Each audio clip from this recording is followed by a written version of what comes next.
It was a quiet Monday morning when Dr. Elijah Brooks walked through the grand glass doors of the Fairmont Museum of American History. He carried with him a brown leather satchel worn with time, filled with handwritten notes, rare archival photos, and an early draft of his cultural heritage exhibit proposal, an exhibit he had spent over a year researching. Elijah wasn't new to museums. He had degrees from Howard and Yale, and had consulted for institutions in D.C., Atlanta, and abroad. But Fairmont was different. Its collection was vast but outdated, and its leadership, as he would soon learn, even more so. As he approached the front desk to check in for his appointment, the receptionist looked up, blinking slowly.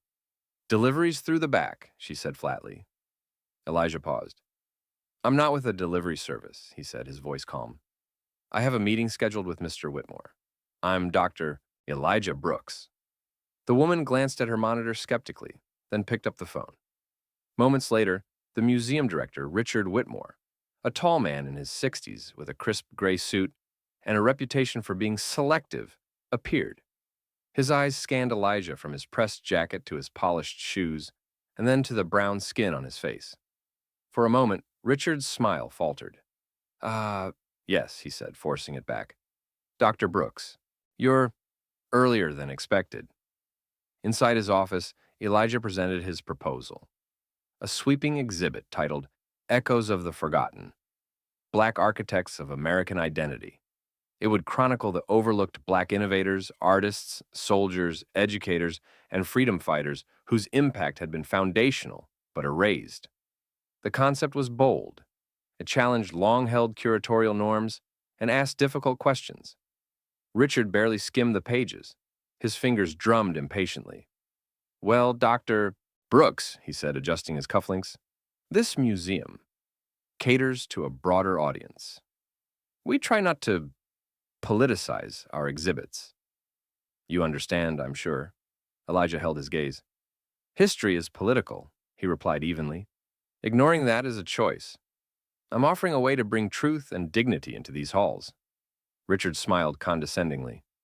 "Perhaps your ideas would be better suited for a smaller cultural center, something more local." The meeting ended shortly after. As Elijah exited the building, the weight of Whitmore's dismissal settled in his chest, not just for himself, but for all the stories that would remain untold within those polished walls.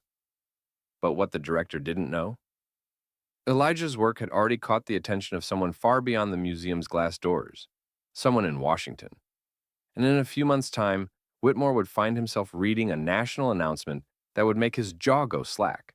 The man he dismissed as too radical for his museum was about to become the face of cultural reform in America.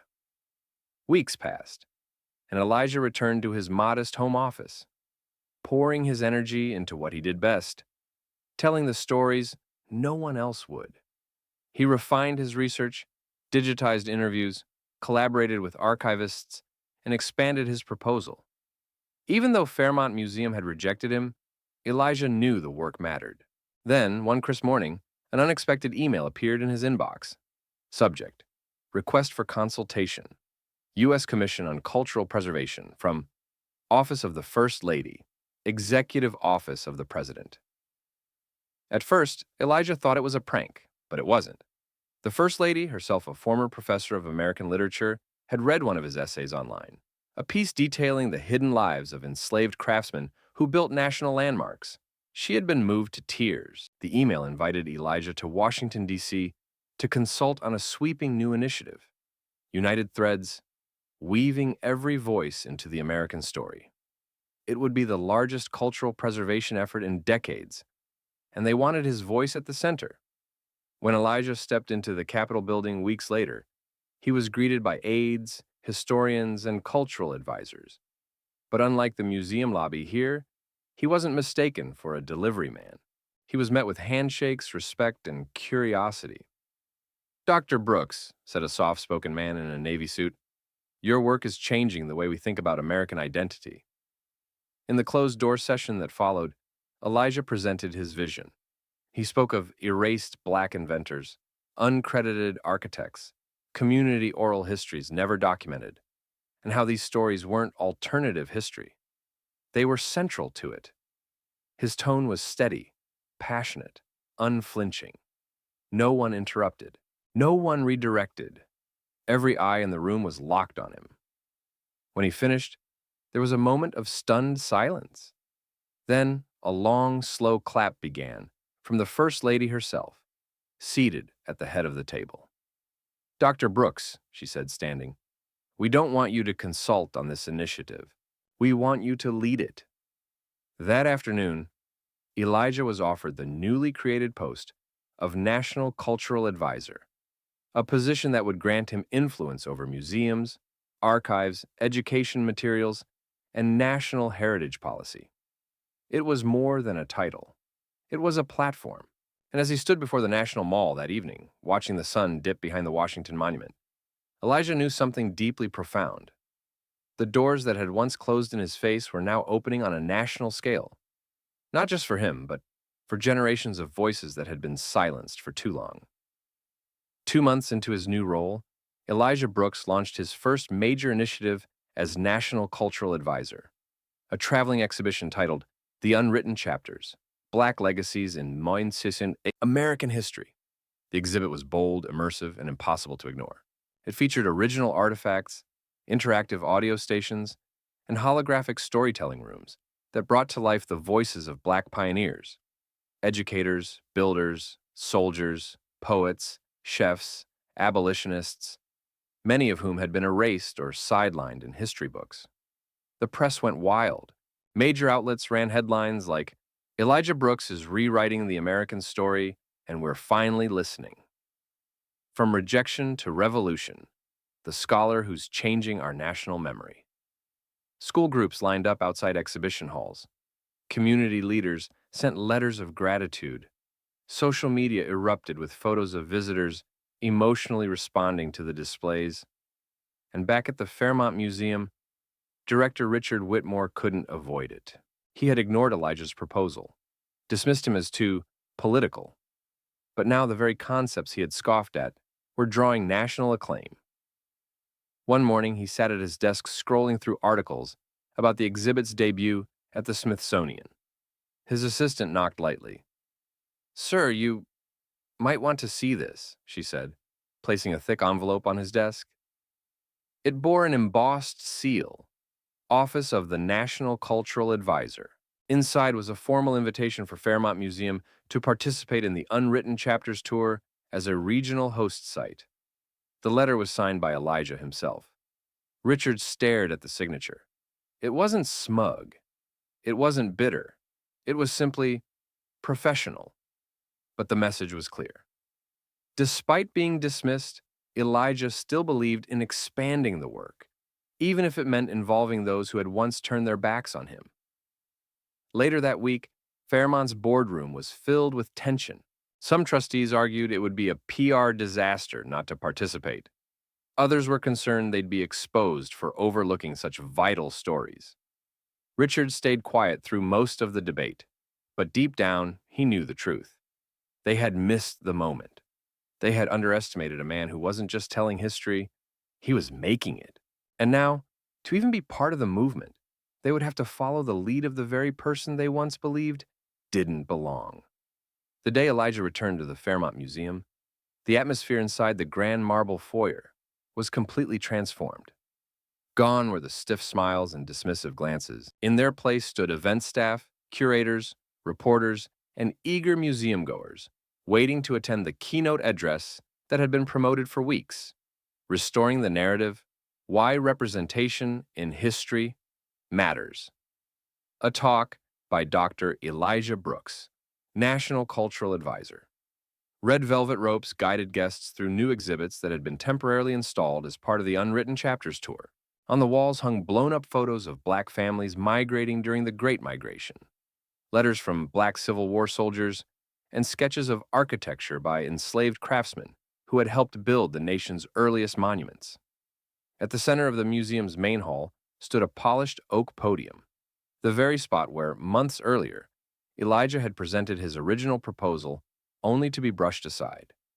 Now, he stood there again. But this time, the entire room fell silent as he approached. Dressed in a tailored navy suit and a lapel pin, bearing the seal of the National Cultural Office. Elijah looked out over the crowd. Among them sat Richard Whitmore, rigid in his chair, eyes fixed on the man he once underestimated. Elijah began his speech without notes. He spoke with clarity and conviction about the danger of exclusion, about how institutions shape national memory, and how what they choose not to display speaks volumes. He didn't mention Richard by name. He didn't need to. The absence of a story, Elijah said, doesn't mean it didn't happen. It just means someone chose not to tell it. Murmurs of agreement filled the hall. Some audience members were visibly emotional. One woman clutched her purse as if holding on to the moment itself. A young black boy near the back whispered to his father, "That's him, Daddy. That's the guy I told you about." Elijah concluded with a vision. Museums can be mirrors, or they can be walls. Today, we have a choice: to reflect every face that built this country, or to keep pretending history was ever one color. The room erupted in applause. Even Richard stood. Whether out of sincerity or survival, it was hard to tell. After the event, as people lined up to shake Elijah's hand, Richard approached, visibly nervous. "Dr. Brooks," he said, forcing a smile, "that was powerful. I want to thank you for giving us the opportunity to be part of this." Elijah turned to him, his expression polite but unreadable. "I believe in the work, Mr. Whitmore," he said, "and I believe even institutions can change, if they're willing to confront the truth." They shook hands. The cameras flashed. And just like that, the same museum that once shut him out was now elevating the very truth it had tried to avoid. But for Elijah, the visit wasn't about vindication. It was about creating space for every story that had been left out, and showing what's possible when truth finally walks through the front door. The momentum of Elijah Brooks' work was now unstoppable. As the Unwritten Chapters exhibit continued its national tour, its impact extended far beyond museum walls. News outlets began covering the exhibit not as a cultural sidebar, but as a central topic in America's ongoing reckoning with its past. Elijah found himself invited to primetime interviews, town halls, and even editorial roundtables with the Department of Education. One evening, as he reviewed a draft of an upcoming speech from his D.C. office, his assistant interrupted with a look of concern. "There's been pushback," she said quietly. One of the national networks aired a segment questioning the historical accuracy of the exhibit. They interviewed critics who said it's divisive. Elijah read between the lines. The voices in that segment weren't arguing facts. They were reacting to discomfort. He turned back to his laptop and wrote a statement that would soon go viral. If telling the full truth about America makes some people uncomfortable, then we should ask why they were comfortable with the lie. The quote made national headlines. Within a week, schools in 11 states requested copies of the exhibition's educational guide. Public libraries began setting up mini versions of the displays. A digital archive launched, featuring first-person stories contributed by Black families across the country. Farmers, teachers, inventors, factory workers, finally seeing their legacy recorded. But with attention came scrutiny. One senator from a conservative district accused Elijah of pushing a cultural agenda. News cycles buzzed. The White House stood firmly behind him. So did the public. In response, Elijah hosted an open forum televised nationwide. Survivors of historical injustices, from redlining to school segregation, shared their stories on stage. No one could deny the emotion, the history, the truth of it. Even skeptical viewers were moved. In private, Elijah admitted to a close friend, "I didn't expect the title to come with this much weight." His friend, a professor from Spelman, replied, "You didn't ask for this role because it was easy. You accepted it because it was necessary. You're not just changing how we look at history. You're changing who gets to write it." And she was right. By the end of the month, the National Archives announced a permanent partnership with Elijah's office. A full section of their upcoming renovation would be dedicated to the Unwritten Chapters, curated by Elijah himself. What had started as a rejected museum proposal was now becoming federal legacy, and Richard Whitmore, sitting in his quiet corner office, could do nothing but watch the country rally around the man he once saw as a footnote. Little did he know, Elijah was just getting started. Elijah Brooks stood on the steps of the Capitol, a quiet pride washing over him as he prepared to testify before the Senate Education Committee. Before him stood lawmakers from both sides of the aisle, educators, cultural advocates, and historians. The bill on the table, the American Heritage Equity Act, was his brainchild, a legislative effort to mandate inclusive historical curricula across federally funded institutions. For years, textbooks had skimmed over or erased entire chapters of the Black American experience. Elijah's work had proven the demand for truth. Now, he wanted to make it law. As he stepped up to the microphone, he wasn't nervous, just focused. My goal today, he began, is not to revise history. It's to restore it. He laid out the framework. Grants for underserved schools to access inclusive materials, protections for educators who teach hard truths, federal funding for museums that diversify their archives. The room was silent as he spoke, not out of protest, but out of respect. Outside the chamber, protesters and supporters gathered. Some carried signs accusing him of erasing tradition. Others lifted banners that read, "History belongs to all of us." After his testimony, a senator from Georgia approached him privately. "I didn't agree with you at first," she admitted, "but you changed my mind. My granddaughter saw your exhibit last month. She came home asking questions. Good ones." The bill passed through committee with bipartisan support. Meanwhile, back at the Fairmont Museum, Richard Whitmore watched the proceedings unfold on television, a bitter cocktail of awe and regret pooling in his chest. The same man he'd dismissed as too political was now shaping the nation's educational future. The irony burned deeper when the museum received a letter from the Department of Culture requesting Fairmont's compliance with the new federal exhibit standards. Elijah's signature was stamped across the bottom. That weekend, Elijah returned to his alma mater for a quiet moment. At the university archives, he found a dusty binder, his very first exhibit proposal, the one Whitmore had tossed aside. He smiled, not bitterly, but with purpose. He had outgrown rejection. He had transformed it. He wasn't just rewriting history. He was making sure no one else would ever be written out again. Months after the passage of the American Heritage Equity Act, Elijah Brooks stood beneath a marble archway in Washington, D.C., his name engraved alongside trailblazers and visionaries.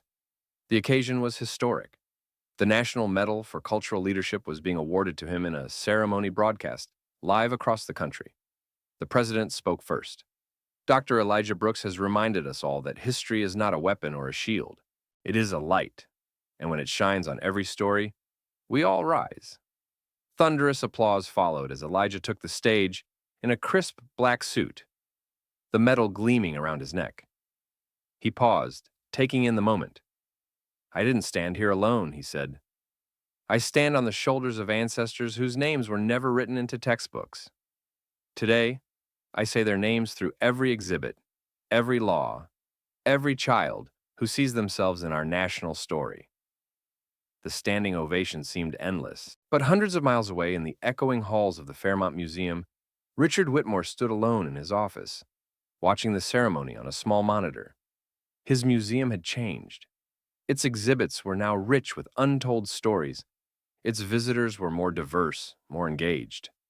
But Richard knew one thing clearly. He had been on the wrong side of history when it mattered most. The board had invited Elijah to be honored at Fairmont as well, and he had accepted.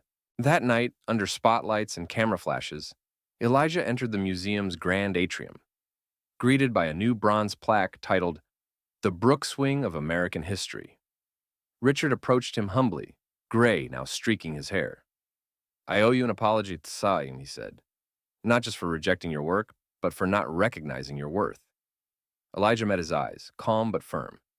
"You didn't have to see me back then," he replied. "But you do now. Just make sure the next Elijah Brooks doesn't have to fight so hard to be heard." They shook hands, not out of friendship, but of understanding. As the night continued, visitors toured the exhibits Elijah had dreamed of years ago. Black inventors, abolitionist scholars, midwives, musicians, soldiers. Their legacies no longer hidden, their names no longer ignored. Outside, a young boy pointed at a billboard, showing Elijah's face beside the words, "Truth is history's brightest light." "Dad," he said, "I want to be like him." And somewhere deep inside that building, Elijah Brooks stood quietly, watching generations of change unfold. living proof that justice might arrive late. But when it does, it echoes through every corridor of power, forever.